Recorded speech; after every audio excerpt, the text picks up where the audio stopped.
Oke kawan-kawan, ini alatnya sudah jadi ya. Nah, nama alatnya ini alat toko display. Nah, ini kita bisa temukan di toko-toko ya, atau di live TikTok banyak ya. Nah, ini saya membuat dari bahan bekas ya. Nah, ini untuk atasnya saya memakai bekas lampu ya, yang tidak terpakai. Nah, yang ininya dari tutup blender ya. Nah, ini dinamonya dari rotor bekas kipas angin, dinamo rotor kipas angin. Nah, di sini ada saklarnya saya buat di sini. Nah, jadi cara kerjanya seperti ini.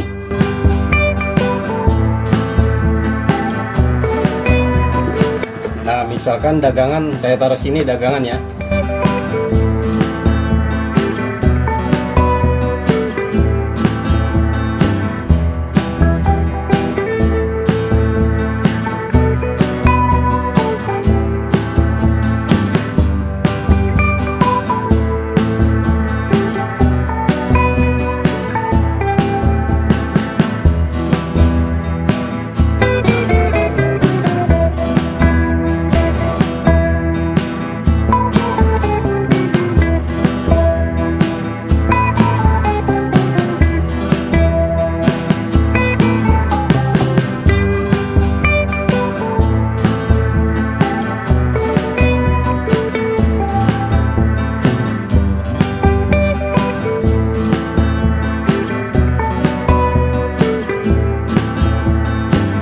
Nah, oke kawan-kawan, jadi cara kerjanya seperti itu ya. Nah, ini saya membuat dari barang yang tak terpakai menjadi barang yang bermanfaat.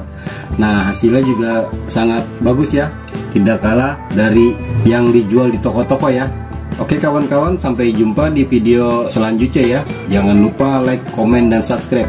Salam Modif Channel.